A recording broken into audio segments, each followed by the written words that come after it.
I'm Chris Spinelli. I'm an actor, stand-up comedian, and a producer out in Los Angeles, California. I naturally did research on you. Oh, but then we got to address something real quick. Okay, what is that? What do you want to address? Doing a deep dive, I saw some things on your IMDb, and I matched them up. And I'm taking a guess here, buddy. You have a producer partner. Yes, I do. And I'm taking a guess that it's Greg. You're 100% right, yes. Gregory Hatsunaka, who you know as well. Before Miss Castaway, me and Greg go back. Miss Castaway with Brian Michael Staller. I probably knew Greg maybe a couple years before that, but still, it was all kind of from the same group and everything. And over the years, Greg and I always kept in touch. I know he did, Samurai Cop 2, did some other movies, and I wasn't involved as an actor or producer with him, but always kind of kept in touch. And about 6 years ago, he emailed me, and we kind of had this funny joke because he has this movie in development called Christmas Cat. That was my first official credit with him. All of a sudden, I was looking on IMDb, and I saw I had a credit. Emailed him back and said, "Hey, Greg, thanks for the credit and everything." And and he's like, "Well, welcome aboard," kind of thing. We had lunch together, and he told me that he was going to get more into directing again. He has two companies, Cinerage Entertainment, which is the production side I'm highly involved with, and then Cinema Epoch, which is his distribution company. So he's been a distributor for 30 years now. Yeah, that's how I knew him back in the day. But that's why I wanted to address it, because personally, I don't think that he is a fan of mine. So I was like, oh man, I'm going to interview Chris, so I better address this. No, he remembered. No, he says hi, by the way. I told him we were going to do a podcast today. We passed through the years, like hi there, there, and there. One of my first credits on IMDb was Jealousy that him and I worked on. I was out in California, and he grabbed the camera and he was like, "Let's go." So we made Jealousy, and that's actually how I know Fabrice. I was with Greg, and he was showing me around, and then all of a sudden this French guy jumped in the back, and we were like, "Let's go to lunch." And I'm driving, and I was like, "I don't know either one of you. You better be paying." But that's a good thing. Most deals happen around lunch in Hollywood, right? I just wanted to address it because when I do these podcasts, I'm going to edit it. I'm going to be editing it for 3 hours. Okay. So I just want to make sure that it's like, I at least got a chance to get a thumbs up. Go ahead and post it, Jimmy. Or, you talked about Greg, so don't even waste your time. No. I've been very fortunate. I've gotten so much better at, helping produce things. And I was pretty shocked to see that you were like 180 on the acting, and and your producing is I think up to like 54. The thing with us is that those numbers get really high up there because we're shooting maybe like 2, sometimes 3 movies at a time. When the first movie I worked with Greg was Choke, and that was like maybe a 2-week production, and it was a little more spread out. Now we make movies within 3 to 4 days, and a lot of our movies are feature length for streaming purposes. It's not like a 2-hour or 2.5 hour movie. It's more like between an hour and 10 minutes, maybe an hour and a half tops. We stream our stuff on Tubi, where you can find a lot of our movies, and Amazon Prime. That's part of the reason why the numbers are up high too, because we'll be shooting at least 2-3 movies. Quick turnover and stuff like that. Exactly. Yeah. Even though the years can get depressing. It's in our blood. You can be what we do, or a musician, or a painter. It's your life's work, and you're right. No matter what you do on set. You can be a writer, you can be like you wear all the hats. Some of them will kill you. I did an Alien Parasite, and I was in post for 4 years. That's like, but some of them. I watched it. I appreciate that. Yeah. Having to make all those little models and all that. I had some CGI people come to me and say, "Hey, wait, we can do this." But the problem is, if you have seen any of my work, I don't have no plan. So I'm like, shoot this way, that. But then when you go and you're like, I need a background here. They don't make enough CGI for that. So I was like, I need to make little models. And then I couldn't get my camera in there. Cool. That's cool. Some of them, it's funny because I know people pick it out and be like, is that guy standing behind a screwdriver? It's a handle of a screwdriver that's bigger than the person. I was like, just paint it up. I just paint it up. Whatever. Effects are effect. When we watch movies, that's the great thing. We're entertained and we're taken to a different place or whatever. Every single one is unique. And it's, yes, I think that's why we do it, is because they're like their own special memories, almost like a child. It really is. And you made a good point. And then you can look back at it, and then now that, you got that body of work and go, yeah, so you remember what you were doing 12 years ago, where you were. Well, the other good thing that it set me up for is, like, I don't hold grudges with anybody. I mean, there's been times that my movies are no budget, and, like, I'll fire people I'm not even paying, but then call them up for the next one. And my ex is like, how can you do that? It's like, because each one is its own entity. And the people that understand that are the ones that you want to work with. It's like, we don't fit here. You know, you're trying to film your movie when I'm trying to film my movie. Get out of here. But I'll call you on the next one. You know? Yeah, exactly. and to me, production, you're running off to join the circus. I mean, sometimes you go, why are we doing this? But we know why. But you're right. Yeah. There's some blurred lines, definitely. Some of the relationships are cool, too, because I've literally told people to go, F themselves, and then call them for the next movie. But I'm always amazed when they're like, yeah, okay, I'll do it. And I was like, okay, these are the kind of people, they don't understand it. Right. You iron out the differences, and it's a new day. Another movie where I had the camera inside the car, and naturally I went out the car to get something, and the main actor is like this, but I didn't find out until I'm editing it, that he's like secretly strangling me, but and he's always nice, and then I go to watch the movie, and I was like, oh my God, he was going to kill me. Jeez. Thank God I got out of the car. Yeah. For you, are you in pre-production on anything right now? 4 of them. And right now, almost 10 podcasts. Good for you. No, I didn't. A couple podcasts a day or something right now? Pretty much. I did 4 of them yesterday. I did. Good. It's kind of cool because I get to know things about people. Like Rock, I did not know that he knew Stallone. Jeff Rector, who I met because of Rock, I've worked with on and off. We've had him in a couple of our movies. He's a really good actor and director, producer as well. Joe Majestic, he did a horror movie called The Red Tide Massacre that we shot a few years ago. Robert Amico, just a lot of people that because of Rock. I don't hold back punches, buddy. Yeah. Okay. So I want to dive into, there's a fine line of what people call producers. Sure. I'm not putting you down, but what type of producer are you? Because, see, all I've ever known is I do everything because there's nobody else here. That's a great question. And to me, before I got into producing, I mean, for me, the main thing, producers, they raise money, they fund the thing. So I have nothing to do with that. My producing stuff is more like the operation. I help scout. I help with the contracts. I'll send out call times for actors. I've ran some casting sessions. I'll hold boom sometimes. I'll do slate, coach the actors in some scenes, whatever. So I wear a lot of those hats. So let's just say we're like production operations. The reason I ask is because a lot of actors go to producing so they can be in their own movie. Yes. So I was like, okay. So are you producing so you could be in the movie, or are you like producing movies that you're not in? And sometimes I do produce movies that I'm not in. Acting by far is my top thing. I mean that's why I'm in it for. With Greg, he knows foremost I'm an actor, but so that's why it's just really easy. It's been great because most movies that I'm producing, I'm also acting in. Well, my crew know that if somebody don't show up, you're going in. It's a Jimmy movie, and if I can't go in, all right, well, Amani, I need a female. You're going in to put the camera down, put it on the tripod. I don't care. You're going in. Exactly. Right. You want to get the movie done. And we're just getting content out there. So, I mean, we want to have good stuff, entertaining things. But, that's part of the circus. So, like, I did this movie, it's called Blue Belt. One of our directors, Scotty Hillman, directed and wrote the movie. I was just going to be a cop. I was producing the movie, and I was going to be a cop or something, maybe just like 2 scenes or whatever. And I thought, that's cool, that's fine. And then I think like a day or so before, one of the lead actors had to drop out, a scheduling thing, and next thing I was one of the lead actors in it, still doing all the other production stuff. But people don't understand that actor doesn't show up, how much they can throw a project off. Just one person. I did give out a secret that I look for backups on backups. I was like, I'll make up extra parts just to have a backup of a backup. Yeah. That's right. Exactly. If I'm worried about somebody, I'm being honest. People want to hate me, they can hate me. Covering yourself. Or I'm going to put on a wig, one or the other, but I'm going to do it. Maybe the love interest for the lead male or something. I mean, exactly. It's almost like you have understudies or something. Deal with that. I've had makeup artists like that hurts too.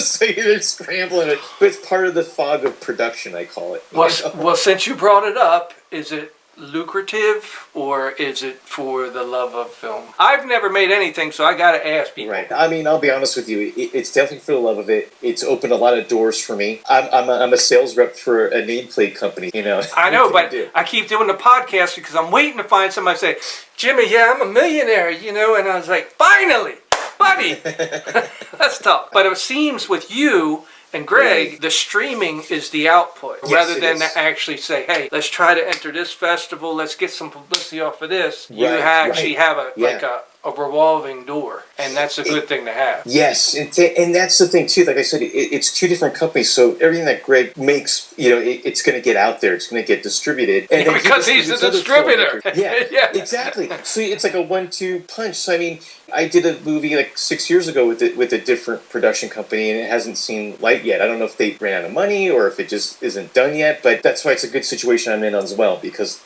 the movies get released. Even for the people that do stream their movies, there's no money in it whatsoever. And that's true. That's true, yeah. That's why, like I said, that's why overall we're doing it, for the love of it, the art of it. We just have a good clique. We have just a good movie group. We use the same people. It's all about the collaboration, and no matter what you're doing on a movie, we all have that end goal to get that movie out there. Well, I think we're all looking for the magic.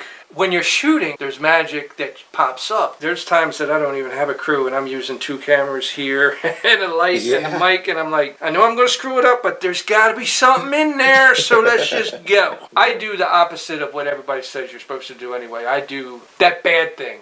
I try to fix it in post. Whatever your process is, then do it. That's the good thing about post. You can fix it. Especially Alien Parasite. Man, I've done so many movies up until then, and I did not think that I could learn anymore. Yeah. I learned so much. They were wearing a silver suit in front of a green screen, so it reflect them as green. And he sent it to another editor, and he sent it back saying, no way in hell. Wow. She's green in front of a green screen. I can't do nothing. I took that as a challenge. Yeah. And naturally...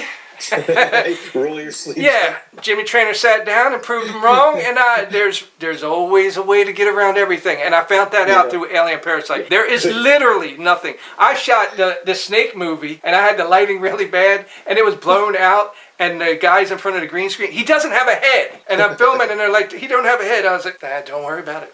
I'll take care of it. I'll figure it out in post. In post, he'll have a head, and sure enough, that's the power of filmmaking. I think at this later stage, it ain't even about the movies. It's about how can I challenge myself to the next impossible, and sit there and be like, You're raising that. Yeah, I'm raising the bar on myself. Yeah. But sooner or later, I got to stop.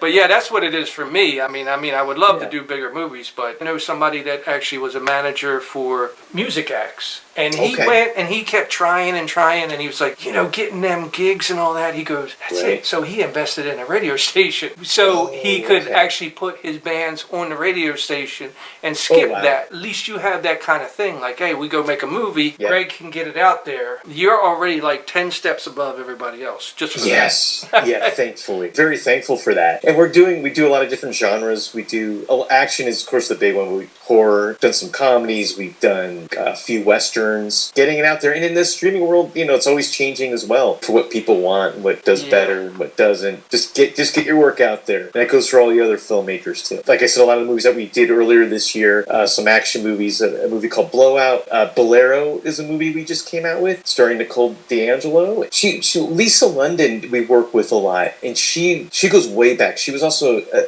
a singing artist as well. She was in a lot of movies in the 80s, and then she definitely has a large following, at least on social media, on like Instagram and stuff. Yeah, she's one of the big names we work with. Do you guys have like your own little studio where you film? We do shoot some things at people's homes and stuff like that. There's a studio in Burbank called Envisionate. Pretty good rate, and they have like a bar set. They have a hospital set. On Gigster, that we'll get locations through them. There's a couple Western towns we've used for our Westerns. Yes, shoot.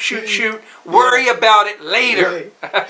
Yeah, like you said, all in post, right? Yeah. And so do you work with a lot of the same actors? And Well, with Blacklist, it was basically that was my audition. Come say like 3 lines and get out. I'll make something out of it, and that way I could see how you act. The funniest one is Alien Parasite. Jacob was helping out one of my actors, and he was like, "So how many people you need for the movie?" Jacob, I'll tell you when I write it. So you're casting a movie you haven't written yet. I was like, I'm Jimmy Traynor.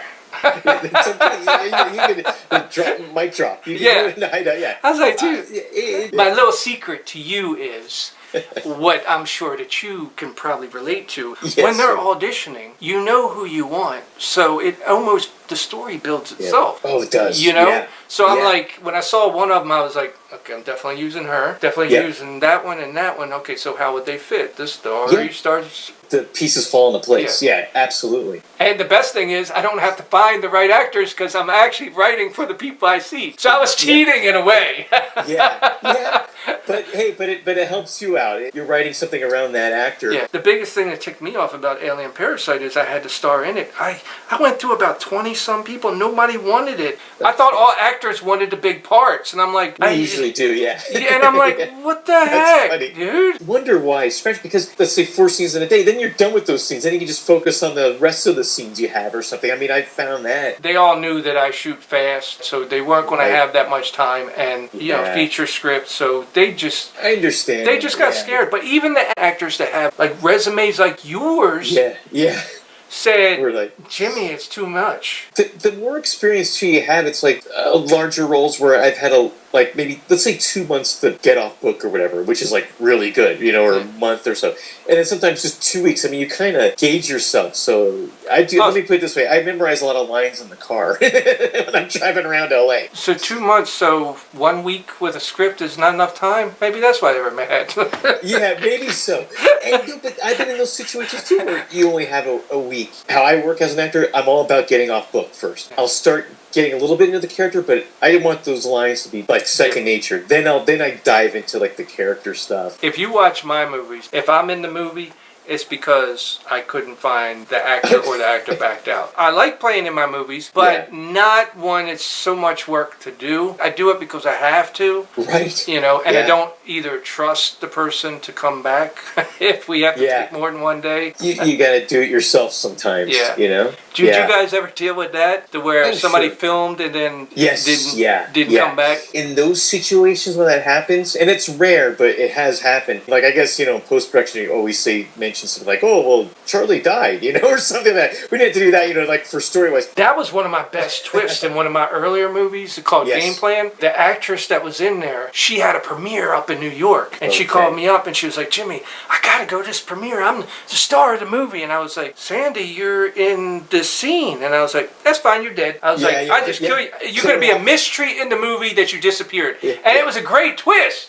Because, but the real reason that the twist was there is because she couldn't do it. She couldn't. She had to go to the premiere. Yeah. I guess, good. And then she came back. It was almost like a soap opera, so I brought her back, and I was like, okay, you're here. She found! There you go.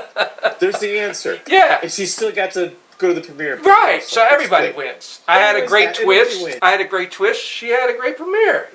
That's awesome. Win-win. I just go with the flow. Exactly right. You go with the flow.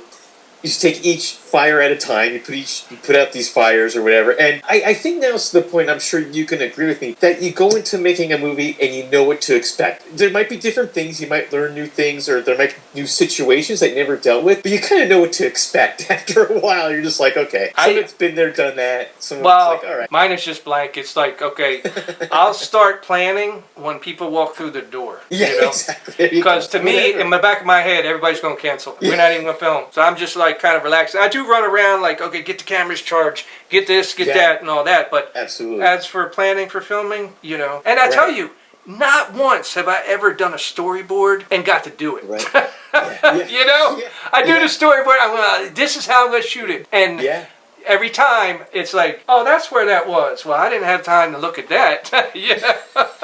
I know.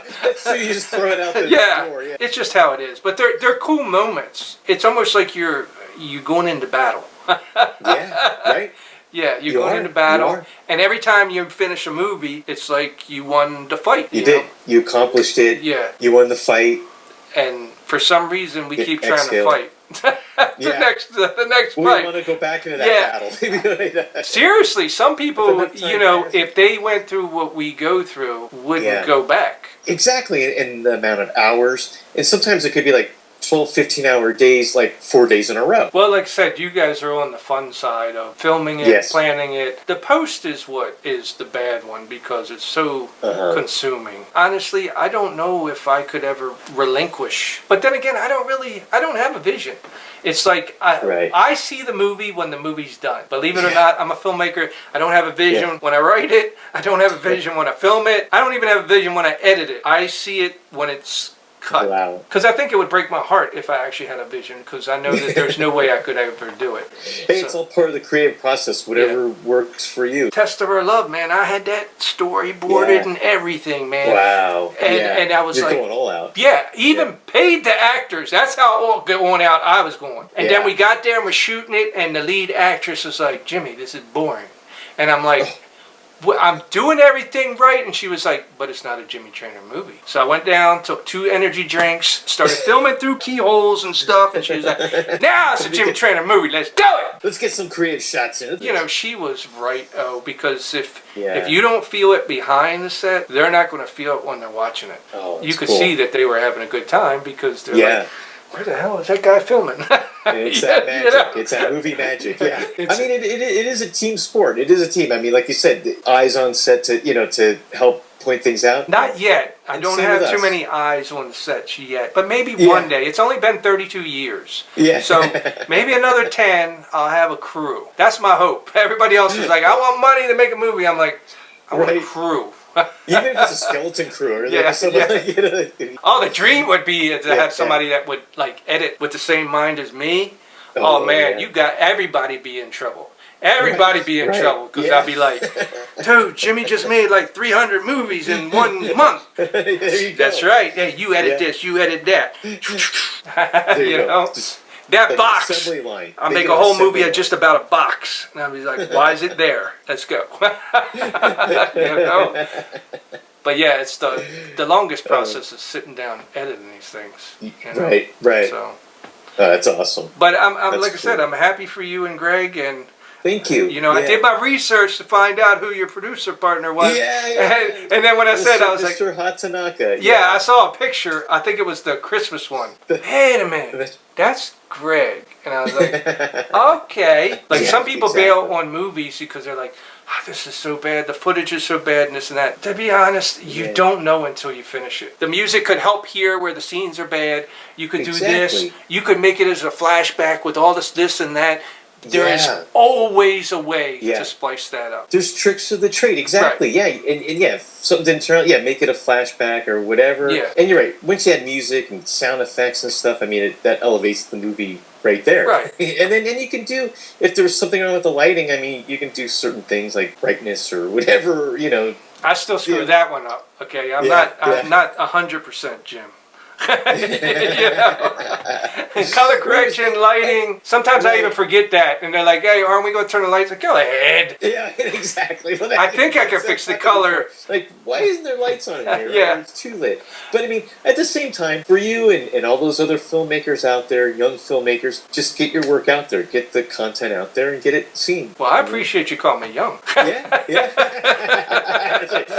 Jimmy, you're just starting out in this industry, I hear. So.